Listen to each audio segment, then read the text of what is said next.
নৰখাদকৰ ভয়ত এতিয়া বাগিচাৰ শ্ৰমিকে কটকটীয়া নিৰাপত্তাৰ মাজত বাগিচাত কাম কৰিবলগীয়া হৈছে। মই আছোঁ বৰ্তমান কলিয়াবৰ চাহ বাগিচাৰ সোণাৰী শাখাৰ বাগিচাত আৰু দেখা গৈছে ইয়াত এতিয়া বাগিচাৰ শ্ৰমিকসকলে কাম কৰি আছে কলম দিয়াৰ এই সময়ত আৰু এই সময়তে দেখা গৈছে কলিয়াবৰ যি শিলঘাট এলেকাত এটা নৰখাদকে আতংকৰ সৃষ্টি কৰিছে, যাৰ কাৰণে আজি এনেধৰণে শ্ৰমিকসকলে কেমেৰা আজি দেখুৱাব যে কটকটীয়া বন বিভাগৰ নিৰাপত্তাৰ মাজত তেওঁলোকে বাগিচাত কাম কৰিবলগীয়া হৈছে। কেমেৰা আজি দেখুৱাইছে এইসকল মহিলা শ্ৰমিক, পুৰুষ শ্ৰমিক সকলোৱে মিলি এনেধৰণে কলম দিয়াৰ বাগিচাত কলম দি আছে আৰু সেই সময়ত দেখা গৈছে যে তেওঁলোকক নিৰাপত্তা দিবৰ কাৰণে কটকটীয়া নিৰাপত্তা দিবৰ কাৰণে এনেধৰণে বন বিভাগৰ অস্ত্ৰধাৰী বনৰক্ষী ইয়াত এনেধৰণে মোতায়েন কৰা হৈছে আৰু তেওঁলোকে পহৰা দি আছে, কাৰণ যিকোনো মুহূৰ্তত ইয়াতে নৰখাদক বাঘ ওলাব পাৰে। মোৰ সমীপতে আছে এয়া কামাখ্যা সংৰক্ষিত বনাঞ্চল আৰু তাৰ নামনিতে এইখন কলিয়াবৰ চাহ বাগিচাৰ সোণাৰী শাখা আৰু ইয়াতে এতিয়া কলম দিবলগীয়া হৈছে, যিহেতু বাঘে ইতিমধ্যে এগৰাকী চাহ শ্ৰমিকক নিধন কৰি ভক্ষণ কৰিলে আৰু কেইবাজনো লোক ইতিমধ্যে সন্ধানহীন হৈ আছে। দুজন লোক 4 মাহ পূৰ্বে এজন লোক ইয়াৰ পৰা নোহোৱা হৈ আছিল আৰু তাৰ পৰৱৰ্তী সময়ত দেখা গৈছে আজিৰ পৰা 4 দিন পূৰ্বে আন এজন শ্ৰমিক লক্ষীৰাম ভূমিজ তেওঁ ইতিমধ্যে নিৰুদ্দেশ হৈ আছে, যাৰ কাৰণে এতিয়া ৰাইজ যথেষ্ট আতংকিত হৈছে। বাগিচা শ্ৰমিকসকল বাগিচাত কাম কৰিবলৈ আহিবলৈ ভয় কৰা হৈছে আৰু যাৰ কাৰণে এতিয়া দেখা গৈছে যিহেতু এই সময়ত বাগিচাত কলম দিব লাগে, গতিকে কলম দিবই লাগিব।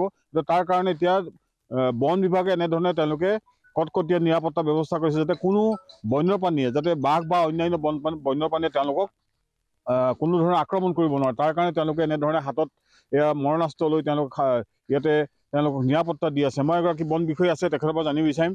দেখা গৈছে যিহেতু নৰখাদক ইতিমধ্যে নৰখাদকলৈ ৰূপান্তৰ হৈছে কলিয়াবৰ কামাখ্যা সংৰক্ষিত বনাঞ্চলত থকা ঢেকীয়াপতীয়া বাঘ আৰু ইতিমধ্যে এজন মানুহক ভক্ষণ কৰিছে, দুজনকৈ মানুহ নিৰুদ্দেশ হৈ আছে আৰু 2-3জন মানুহক বাঘে আক্ৰমণ কৰিছিল।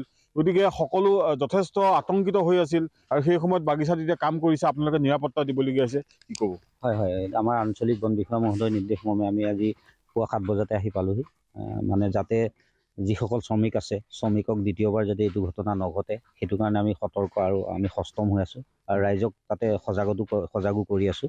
গতিকে আমি আমাৰ ফালৰ পৰা যিখিনি মানে চেষ্টা কৰিব লাগে সেইখিনি সম্পূৰ্ণ চেষ্টা কৰি আছোঁ। হয়, ইতিমধ্যে এই অঞ্চলতে এজন লোক পুনৰ পূৰ্বতে 4 মাহ পূৰ্বে এজন নোহোৱা হৈছিলে, তেওঁৰ পিন্ধা কাপোৰ ইয়াত উদ্ধাৰ কৰা হৈছিল জংঘলৰ মাজত আৰু আন এজন আজি 4 দিন হ'ল তেওঁ ইতিমধ্যে নিৰুদ্দেশ হৈ আছে, তেওঁকো উদ্ধাৰ কৰিবলৈ সক্ষম হোৱা নাই। গতিকে যথেষ্ট আতংকিত হৈছে ৰাইজ, ঘৰৰ পৰা দিনৰ ভাগতো ওলাবলৈ ভয় কৰিছে। হয় হয়, সেইটো বিষয়লৈ কালি মানে আমাক জনাইছিলে লক্ষীৰাম ভূমিজ বুলি এগৰাকী প্ৰায় 70 ঊৰ্ধ বৃদ্ধ ব্যক্তি নাইকিয়া হৈছে বুলি। তেখেতৰ মানে লগৰ মানে ল'ৰাকেইটা লৈ পেলাই কালি আমাৰ ছেকেণ্ডৰ আহিছিলে হেডকোৱাৰ্টাৰৰ মানুহ, তেনেকৈ এই জেগাসমূহত চোৱা চিতা হ'ল, কিন্তু আমি মানে আচলতে ধৰিব পৰা নাই তেখেতক, মানে হয়তো ক'ৰবাত কিবা হৈও থাকিব পাৰে, কিন্তু এতিয়ালৈকে আমি একো সংসুত্ৰ পোৱা নাই। হয়, পূৰ্বতে যিজন নিৰুদ্দেশ হৈছে তেওঁৰ কাপোৰ পোৱা হৈছিল? তেওঁৰ কাপোৰ পোৱা গৈছিলে। হয়, তেওঁৰ বাকী কোনো সন্ধান নাপালে? নাই, বাকী যেতিয়া আমাৰ কলিয়াবৰ আৰক্ষী ফালৰ পৰাও আহিছিলে, শিলঘাট আৰক্ষী ফালৰ পৰাও আহিছিলে, গোটেইখিনিয়ে চোৱা চিতা কৰিলে কিন্তু একো সন্ধান নাপালে। হয়, নিশ্চিতভাৱে মই শ্ৰমিকসকলৰ পৰা কিছু মন্তব্য ল'বলৈ চেষ্টা কৰিম। আপোনালোকে এতিয়া বন বিভাগৰ নিৰাপত্তাৰ মাজত আপোনালোকে কাম কৰিবলগীয়া হৈছে, ভয় লাগি আছে নেকি? ভয় লাগিছে।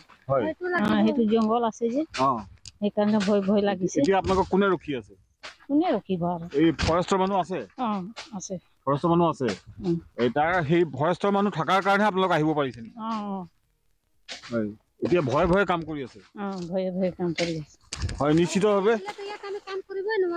ফৰেষ্টৰ নিদিলেতো ইয়াত আমি কাম কৰিব নোৱাৰো। ইমান হুলস্থুল হৈ আছে, ভয় লাগি আছে। কিয় কাম কৰিব নোৱাৰে? বাঘৰ কাৰণে, বাঘ ওলাই যায় সেইটো কাৰণে।